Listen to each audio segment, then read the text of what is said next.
Welcome to another JPR live session. I'm your host, Danielle Kelly, coming to you from the Steve Nelson Performance Studio.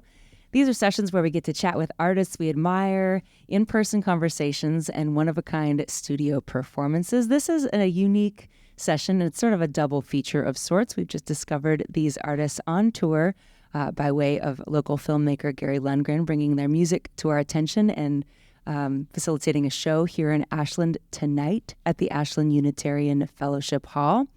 We have Advanced Bass, the melodic soft rock recording project of Chicago, Illinois-based singer-songwriter Owen Ashworth.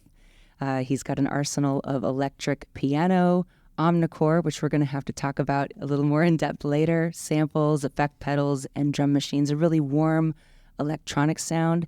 And joining Advanced Bass on tour and in the studio today is singer-songwriter instrumentalist Karima Walker, artist out of Arizona. Karima's latest release, 2021's Waking the Dreaming Body, was featured on several best album lists in 2023.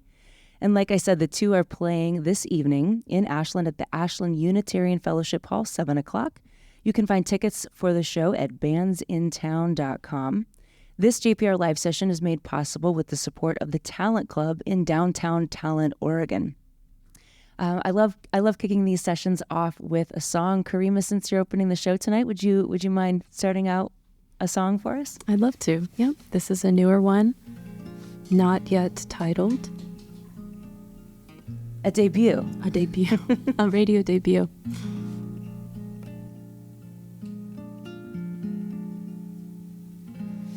The tide is rising. The moon is shining.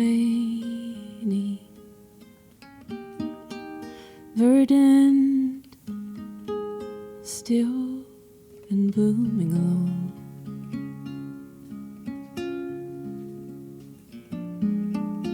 Clear as a bell. I hear you now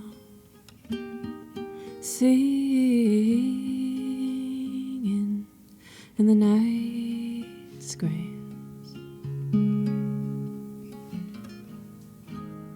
and warning you.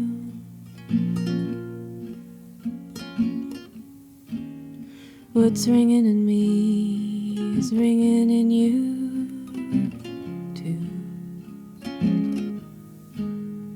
Warning, the door is open, feeding fire and the good life.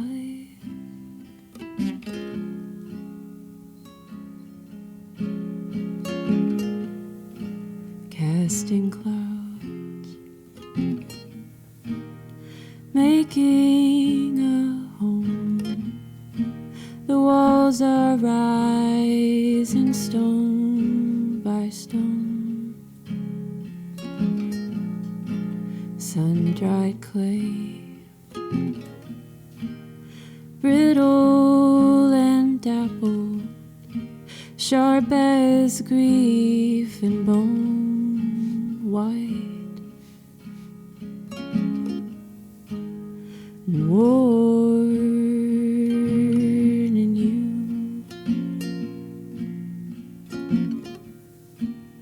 What's ringing in me is ringing in you too.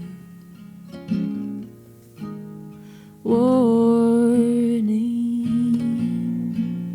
the door is open, feeding fire and the good life.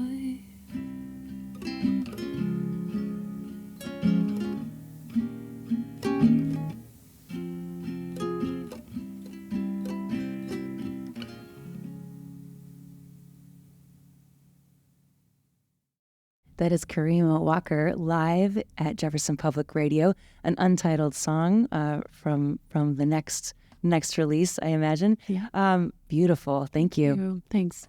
It's great to have you both in here. Thanks for coming in. I know tour can be crazy, so thanks for coming and making time before your show. Karima, just wanted to chat with you a little bit, and then we'll chat with you. Owen, Tucson's Arizona is home for you, yeah? Yes, it is. Is that where you were born and raised?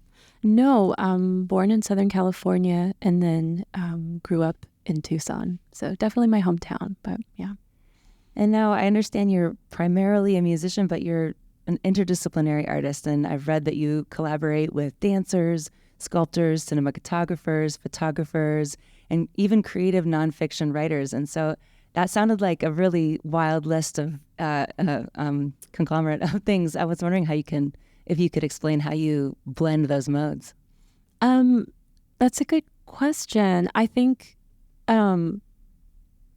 I don't know. I sometimes like don't feel like I identify well as a musician because I'm not like a shredder. But I like sort of working with ideas and then they kind of come out in a bunch of different ways. So it feels like the idea can come out in song. It can come out in something more relational and collaborative. It can come out through, a lot of it comes out through just where I'm from and being in the desert, being, like in a lot of ways a border town, being, situated in this place with a lot of history and mythology. And that is a very kind of rich place from which things sort of flow into all these different mediums. Yeah. Can you give us an example of some of the collaborations mixing those modes of creativity? Yeah. Let's see. So there was one piece I worked on with my partner who is a nonfiction writer, and he wrote an essay that he read and delivered at the Parsons Lodge in Yosemite National Park. And alongside that essay, I had compiled a bunch of family archival photographs around different kind of notable sites within the park taken back in the 70s, and then built this like collage video. I typically would be touring with video projections, which wouldn't suit radio super well. But in that case, that was video alongside his like reading this essay as like sort of a performance, sort of like a talk, and pulling from like archive, and thinking a lot about, national parks as these, trying to unpack like what wilderness is and how that idea has been constructed historically, through like familial return to places, but also through like policy and recreation and conservation. So yeah, that's one version of it. Yeah. It was an extensive list of different modes of creativity that you partake in. Do you create art every day? Is that like a daily, weekly thing for you? Is that sort of your mission in life? I typically I haven't had like a very rigorous making schedule built into my life. But right now I'm actually in school. So I'm getting an MFA. I'm studying art, which is like so nice it's such a treat to do that older, like later in life. So I am making art every day, and it's very much kind of built into my schedule, and it's great. I feel like I'm building up like art making muscles in school. So maybe when I leave, if you ask me in a few years, maybe I'll be sticking to something more rigorous. But typically it's been like very fluid, and I've tried not to kind of be too like structured about it, but I do appreciate some of the discipline I'm getting from school. So I read that the Waking the Dreaming Body album that you released in 2021, I think in 23, got put on a number of best album lists. And I wondered, as an indie artist or just for you, like what does that mean, or what does that do for a musician, or what does that mean for you? That's a really good question. I think that like does it change real the work talk going forward, or like the trajectory of what you're doing? Yeah. I think that for a lot of people, touring, making music as like a working class artist is really hard. And so oftentimes things like exposure can represent the possibility of more support, or like the possibility of making your work more sustainable. So there is sort of like a material reality, and thinking about like, oh wow, like all these people are going to hear about my music. And so there's sort of the hard reality of like, oh, is this going to help in some way? But then like, there are so many talented writers and people who are so thoughtful and love music in a way that kind of blows my mind. And so when you, depending on like what that's coming in as, like you'll have someone who's just like a super gifted listener and writer who is reflecting back to you parts of your work in a way that can be really moving. And that is like a total privilege to kind of have your work held in that way and articulated in that way. So it does a lot of things. And sometimes I just like don't look at it because I think that sometimes opening yourself to everything can feel like like you have to sort of protect yourself sometimes from like everything coming in. But it's a real honor to have people listening and sharing and like deciding that they want to tell people about what you do. Yeah. Well, on that note, what is a way that our listeners can find out more about you? Where's the place that you would direct them to see more of your work or just simply listen to your music? We can come to this show tonight if you wanted to hear it live. Yes, again, that's tonight. Ashland Fellowship, 7:00, bandsintown.com. We could say hi and talk. I'm on some social media. I'm on Instagram, and I try to keep that updated with tour dates and stuff. My website, karimawalker.com. And then also through Arindel, the label that Owen runs. That's where a lot of release news happens for whenever my next record comes out. It'll be through there. So fabulous. Yeah. And if you're just tuning in, this session is unique in that we have two different artists here. We've got Karima Walker, who we've just been chatting with, and also in the studio is Owen Ashworth, aka Advance Bass. Hey, how's it going, Owen? Great. I haven't had a second to say hello to you properly there. Owen is standing in front of a pile of gear, some cool keyboards, and in his arsenal, if you read about Owen, you will be promised an Omnichord. And for simplicity's sake, he mentioned we're not going to maybe play one in this session today. So there's another incentive to go to the show tonight. So here's some Omnichord, but it's just too cool. So we'll get to that. First of all, I'm so excited. I'm getting ahead of myself. Could you maybe explain the significance or the meaning behind Advanced Bass? Oh, the name? Yeah. Yes. The name was taken from a book by Admiral Richard E. Byrd, who was an earlier explorer of Antarctica. And in the 1930s, he manned a meteorological station in Antarctica called Advanced Bass, where he was doing some star charting. He was isolated. He was living alone through a polar winter and realized his only source of heat was leaking and poisoning him. And he spent a summer, or a polar winter rather, just kind of riding the line between staying warm enough to survive while, hallucinating and sort of barely not poisoning himself to death. Yeah. And he had this incredible kind of like spiritual epiphany and wrote this beautiful memoir about the time, this book called Alone by Richard E. Byrd, which was like, it changed my life. It was a really meaningful book for me. It's a really beautiful, positive message in the book and under harrowing circumstances.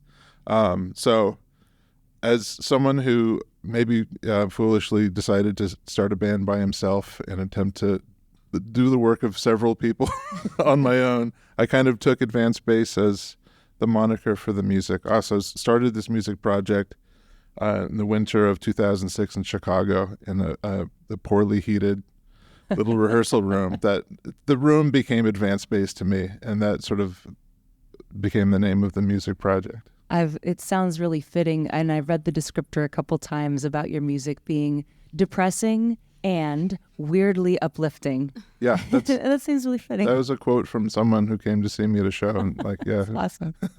Well, can we start off with one of your songs here too? Give Sure. listeners a sense. Yeah, this is a new song. Right now, it's called Melody's Tooth. It's a parental warning. If you have children in the room, you might want to turn the radio down. This song is about the experience of being the tooth fairy.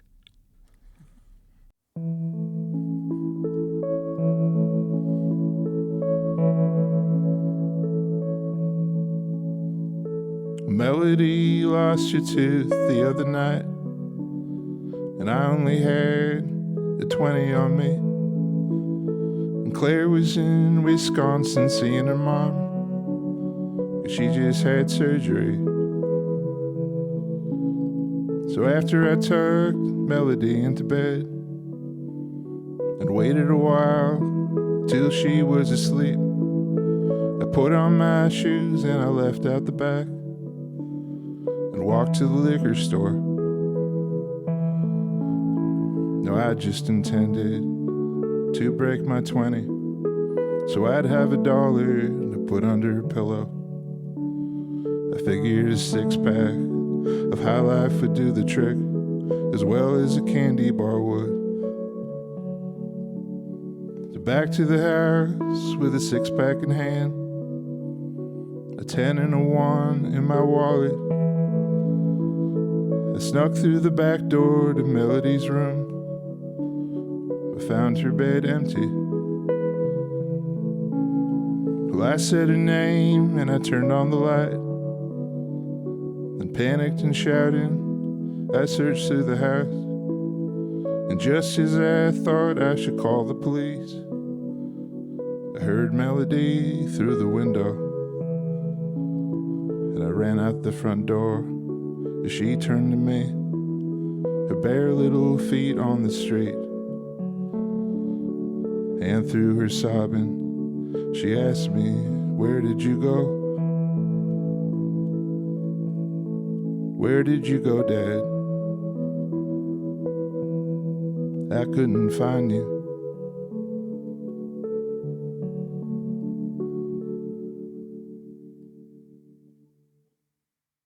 That is advanced bass here live at Jefferson Public Radio.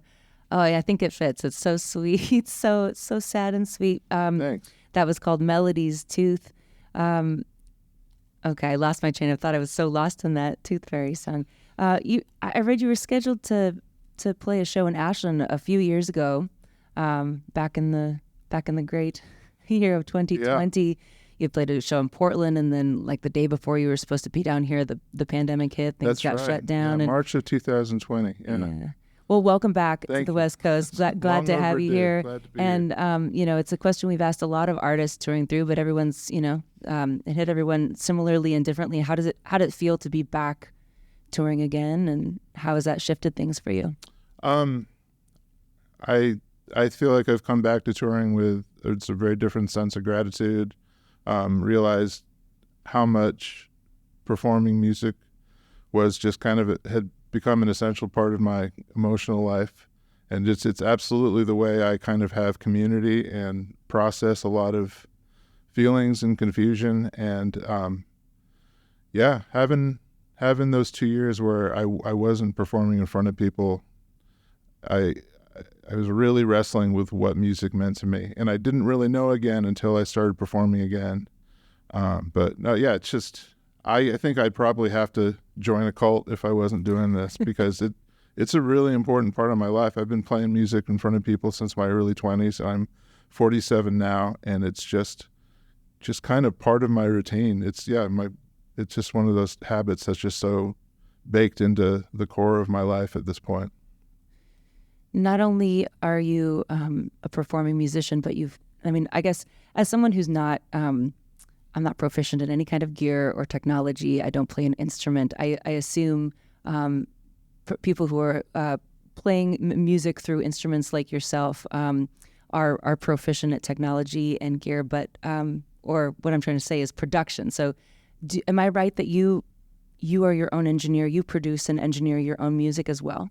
To the extent of what I perform live, yeah. I perform on my own, using a lot of different synthesizers and pedals and samplers. I usually have the help of an engineer when it comes time to making a record. Yeah. It's nice to have another pair of ears on the final product because I don't always trust myself. But yeah, I feel like what comes out of the live performances is a pretty personal expression. Yeah. And can you tell me a little bit about Ordinal Records and what that's like being an artist and then also working with other artists on their careers? Sure, yeah. I started the label in 2011 after having worked with other record labels for over a decade and asking a lot of annoying questions about, every step of the production process and everything. And when I started Advanced Bass, after I had finished or retired a previous music project called Casiotone for the Painfully Alone, and starting Advanced Bass, I just kind of wanted to control every aspect of the production. So I started a label, developed relationships with manufacturers and music writers and distributors. And once I'd kind of built up a little bit of an infrastructure, I realized that I was in a position to help other musicians. Starting the label and this project sort of also coincided with starting a family. And with having spent most of my 20s and early 30s touring, I was looking for a way to stay productive in music from home. So the label and Advanced Bass both kind of represented like a home base and more of like sort of like a permanent address and like a steady headquarters. And running my own distribution and label was part of that. And I realized helping other musicians who were touring and, needed records to sell on the road, it made sense just to make the label a more cooperative and inclusive place. Community is kind of built around the label. Had some really great luck releasing records for a few friends early on, and the capital from those sales were able to pay for more production, and the label at this point has grown to 25, 26 artists, I think, have sort of evolved in, to various degrees. But we're coming up on our 80th release later this year. And Karima has released some of her music through the label, but most of the other artists are musicians I've met on tour, played shows with, and have had personal relationships with, and realized that coming from a similar kind of ethical standpoint or similar expectations of what our relationship with music is, it's a nice community that's kind of developed around the label. Very cool. Speaking of sense of place, I'd love to hear from both of you what you're on tour now, but what does playing at home look like? Do you play at home, or was when you're home kind of, recording and planning what you're going to go out and do on the road, or do you play many home shows? And what's playing out in Chicago like? Chicago is such a rich musical history, and it feels like such a vast musical community. There's so many genres, and I feel like there's a lot of interconnectedness with music scenes where like jazz players are playing with heavy metal people or playing with like folk musicians, and it feels really rich and supportive. And there are so many venues, there are so many shows happening every night. I feel really lucky to be part of such a vibrant musical community. And that all feels that multitude feels synergistic rather than competitive. For me, yeah. I'm sure I feel like I've kind of aged out at a lot of my sense of competition. As a younger musician, I feel like I was creating from a more insecure place, where I don't know. I don't feel like I'm competing with people anymore, and I know other musicians who feel that way.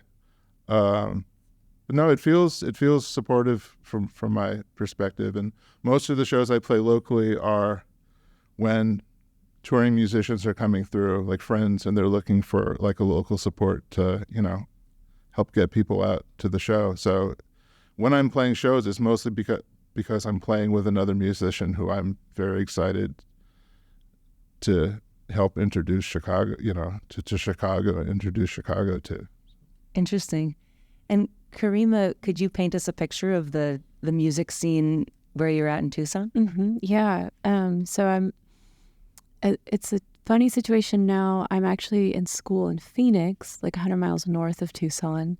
But over the past year or past few years, the music scene in Tucson has really grown and shifted, and there are a ton of new spaces opening up, people trying out different things, like lots of stuff happening in kind of more experimental avenues, like live scoring films, or, people doing video, or having like a silence gathering, or like a drone gathering, or just people, like new spaces opening up, new ideas. It feels like a really exciting time to be playing in Tucson right now.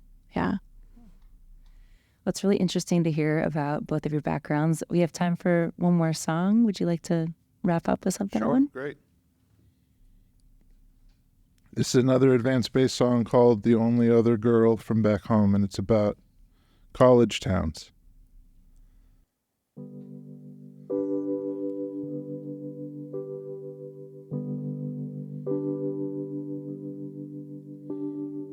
Most of the snow melted, it's just lumps of ice and plastic bags strewn in the yard. Well, I'd go and get us a bottle of wine, but I'm pretty sure that they card. Lansing is ugly, it smells like a bus, but it's better than where we came from. And you're the only girl I can talk to. You're the only other girl from back home.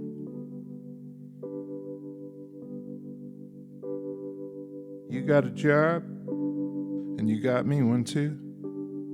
We hated our jobs pretty bad, but there was this one boy we both thought was cute. This Hesher dishwasher named Chad. And I took him home, knowing you liked him first. And you cussed me out on the phone. And now you won't even talk to me. And you're the only other girl from back home.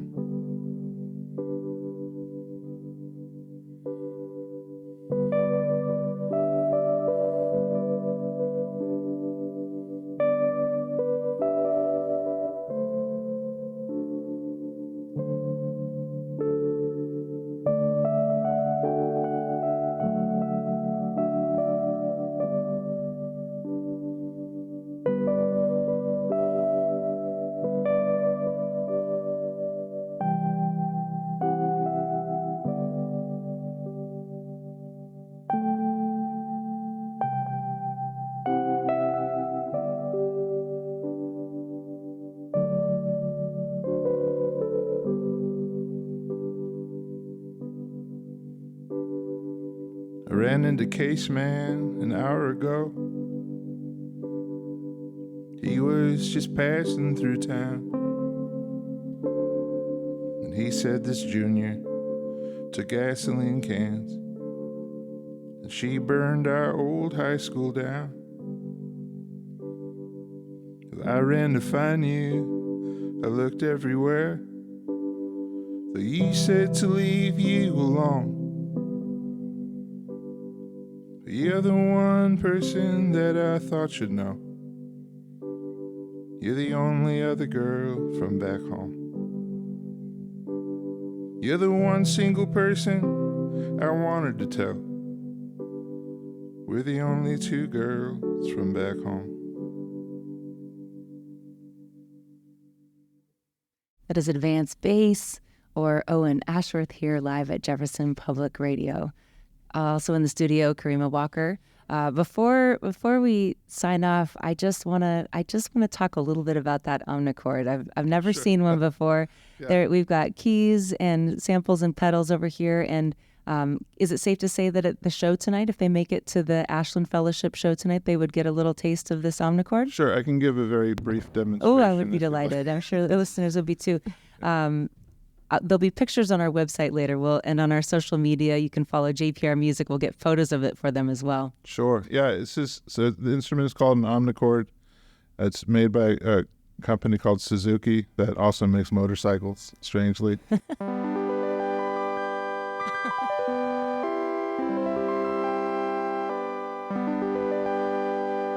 And it's basically a digital version of an auto harp where it has chord buttons, and there is a chord drone that you can fade in and out, and then there's this strum plate for the harp function where you can basically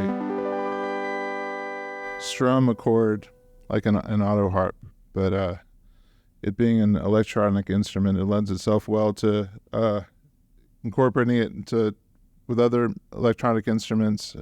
Bjork famously used one to great effect. But yeah, there's kind of the very, very unique sound, and that they kind of lends itself to ambient sort of soundscapes and things like that. But sure. How did you find this one? How did it find its way to you? I found it. I've had a few of them over the years. This one I found in a thrift store, maybe around 2005 or so, they sure get a lot of attention. This is the number one question I get whenever I pull it out at shows. Like, what the hell is that instrument? Because it's kind of shaped like a tennis racket, and doesn't really sound like anything else. So yeah. Yeah, and you mentioned before they're out of production. It's sort of a hidden treasure if you find one. Well, I have not seen one for myself, but apparently Suzuki has gotten wise to the resurgence and interest, and they're reissuing a very expensive new version, like a boutique version. So apparently, I don't know if they're available yet. I haven't seen them, but yeah, I mean, you can kind of find them on the secondary market, and I've seen the prices go from $100 when I got mine to $700 or $900. You listeners can see Owen play this Omnichord tonight at the Ashland Fellowship in Ashland tonight. Tickets on the show are at bandsintown.com. Opening the show is Karima Walker. What's the best way before we say goodbye for listeners to follow you and support you? It's karimawalker.com. Is that correct? And advancebassmusic.com. Yes. Also, Orindal is the label, ORINDAL.com.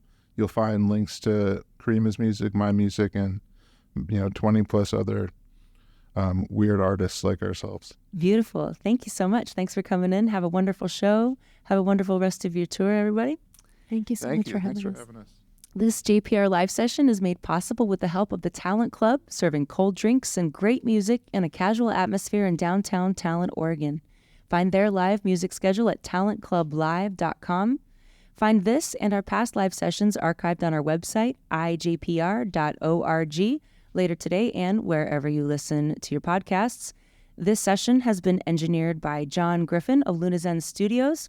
I'm your host, Danielle Kelly. Open Air will continue right after this.